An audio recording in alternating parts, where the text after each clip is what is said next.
I'm Fletcher Brown with another artist video blog at KIX96country.com. Our guest today is our good friend who we've known for years, but this is the first time she's been able to get down all the way from the South Jersey. Not the Jersey Shore, yes. But she doesn't know Snooki or the situation around it. Please welcome Sherry Lynn to KIX Country. How are you? How are you? Good. All right, Sherry. Now we've met you before. You've been here before. Back in the day, when we were first started doing a lot of these artist interviews, you were like actually Josie Lane's first interview. I was Josie's first interview. I love Josie. She's one of my favorite people. Mm-hmm. And now we've completely cut her out of the process, and we're doing. Well, that's not right. We're doing artist video blogs here in our digital department, and we welcome you back. You're on your second album. Yeah. And the second release on that album is a duet with Crystal Gale called "Beautiful Life." Yes. All right, so I've got to ask. First of all, for our listeners who are new to Sherry Lynn, they've heard your music probably on KIX96 by now. I should hope so. But they haven't met you yet. So okay. This is the camera. Tell us a little bit about Sherry Lynn, where you come from, and how you started playing the music. Well, I'm from a little town in South Jersey. Where I grew up was called Clayton. It was like one of those towns that if you blinked, you missed it driving through it. It was probably 2 miles long. Literally, you walked everywhere. I guess we probably had about one stoplight when I was growing up. I'm serious. It was a little. Everybody knew everybody. Everybody was in each other's business. Mm-hmm. You know. So it was like any small town anywhere. Pretty much, yeah. And then when I grew up, I moved. Stayed in the same county. Moved a couple towns over, and. Had kids early, got married early, did all that stuff in advance before I decided I was going to have a singing career. When I was in school, I always did plays and choruses, but I would never sing by myself. Mm-hmm. I had to be a group, and I was always too nervous. And then when karaoke started becoming really, really big, I decided to go out and I was going to sing, and I'd sit there all night looking through the book. Night would pass and I would never end up going up and singing. So one night, after a few shots of encouragement, that's right, we call that liquid courage. Yes, I finally decided to go up and sing a song. And after I got done and people were clapping and coming up, oh, that was great, you kind of get that little boost of encouragement. Mm-hmm. And then I started going back and kept going out and singing more and more. And people started coming up to me and asking me to record Redneck Woman, because I used to sing that. Some Reba McEntire, like everything I used to sing. They were like, "Can you put that on a CD for me? I want to listen to it in my car." So I was like, "There's got to be some kind of legal issues for you recording other people's music." So I started to research it, and along the way, I hooked up with some songwriters and started writing songs. Mm-hmm. And one of the songwriters that I met, Eden Langworthy, he was from Florida. He's like, "You've got to go to Nashville." He's like, "It's the place to be if you want to sing country music." And so he took me to Nashville. We went to a songwriting convention there, and he introduced me to Ted Hewitt, who is Rodney Atkins' producer, and now my producer.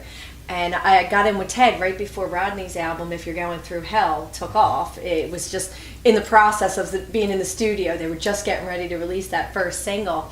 And which was, of course, the album that broke Rodney Atkins. Absolutely. And when I first started recording my first CD, It's a Woman Thing, I would go to all these different songwriters when I started researching how you did it and licensing songs and stuff and finding original music. And I'd get a lot of the songwriters who were like, "Oh, we're saving our songs for, the Carrie Underwoods of the world, we don't give our music to independent artists." So it was hard finding songs for the first project because nobody wanted to let you cut their material. So, of course, I wrote or co-wrote 3 of the songs on that CD, and then the rest of them, I searched around, finally had people that would give me their songs, and, we cut the album and released a few of the songs off of there, and I guess that was about in 2007. Around the time we came back here. By the time we met you. Yes. And I just started going out doing shows. Back at that time, I'd never sang anywhere but the karaoke bar and then into the studio. Mm-hmm. And I went and did a photo shoot at the historic Broadway Theater in Pitman, New Jersey. And maybe about 6 weeks later, I get a phone call from a promoter saying, "You want to open for Sammy Kershaw?"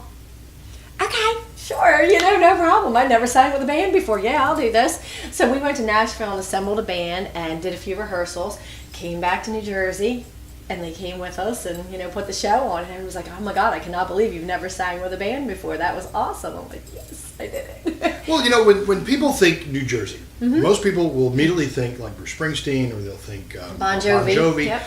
But you fell into country music. Just out of curiosity, and I'm not saying that country music doesn't play in New Jersey. That's not what I'm saying. I'm just wondering, was country music something that you heard a lot as a child growing up in your family, or did you discover that later in life?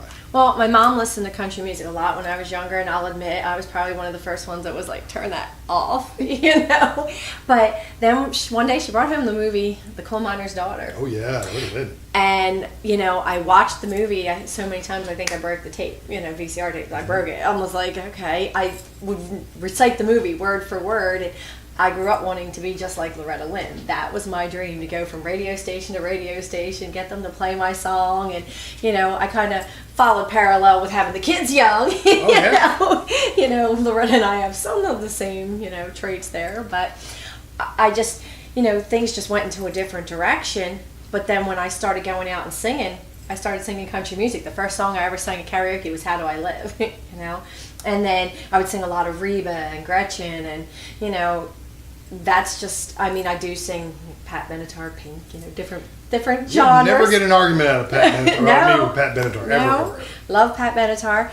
And, but country is kind of where my heart always was, because Loretta was like my biggest idol. So, and Crystal was one of my huge idols. I remember when I was little, my aunt had real long hair down to her knees, and I used to brush it, and I'd be like, Aunt Debbie, you look just like Crystal Gayle. And she'd be like, no, Crystal Gayle looks just like me. I'm not her. Yeah, she probably wouldn't say that now, but, back then. Okay, well, that brings us to today. We've got the brand new album, and the last song on the album, which is your second release off this album, Yes. A Beautiful Life. How did you manage to get a duet with Crystal Gayle?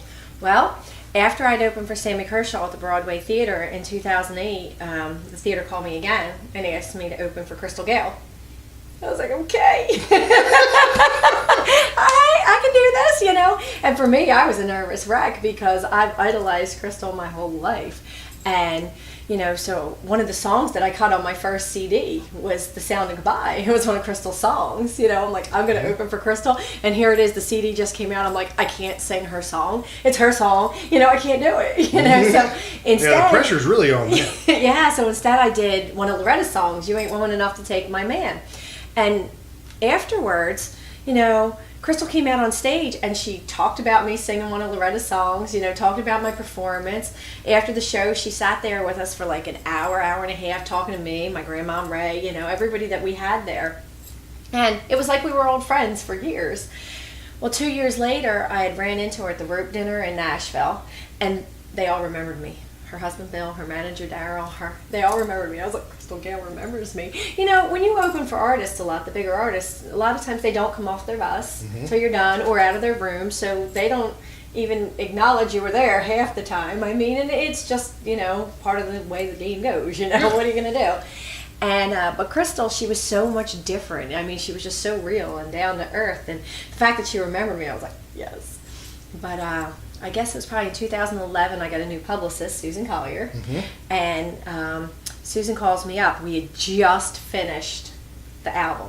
It was going to be titled So Much More. It was done. I got all the songs for it. I was like, okay. She's like, you want to hold off on releasing the CD? No. Why?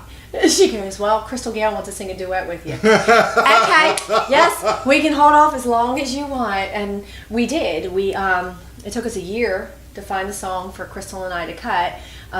We got a lot of songs that came in, and you would just listen. And a lot of it were more male-female duet type songs, and just trying to find something that two women can sing together and make it sound right. It wasn't kind of like Reba and Lynn and Does He Love You? Yes, exactly. Trying to find something that would work. And Beautiful Life came across. Danny Wells, one of the writers on there, wrote Check Yes or No for George Strait.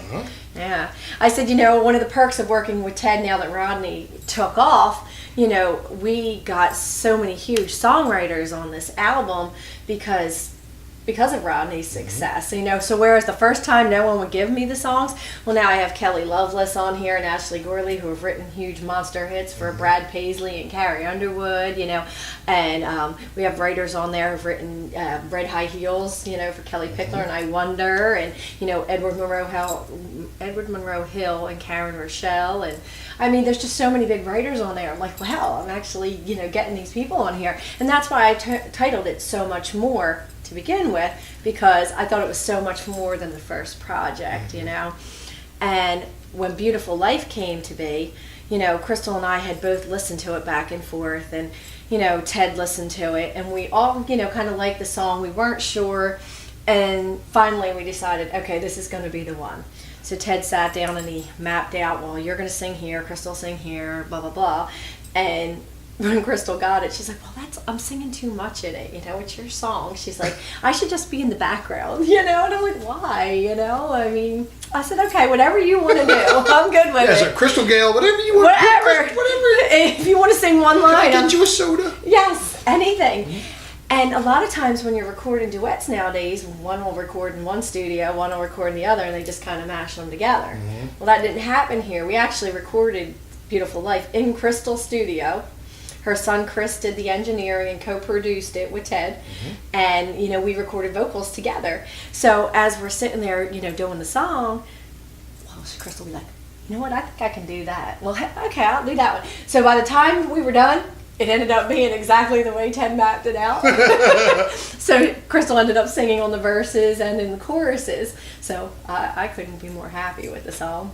Well, that's great. Excited. So Beautiful Life is the current single and the name of the album, of course. And the album is available? Yes, the album is available on iTunes.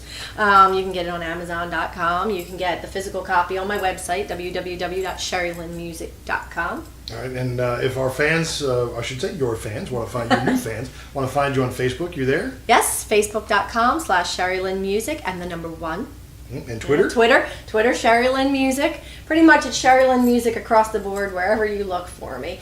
You know, when I first started out, I went for SherryLynn.com, but a psychic already had it, so I was just think you've seen that coming. Yes. But yes, I was beat on that one. If you want to hear the single "Beautiful Life," call us up at KIX96 where it's on the air. We'll be happy to play it for you. Request it.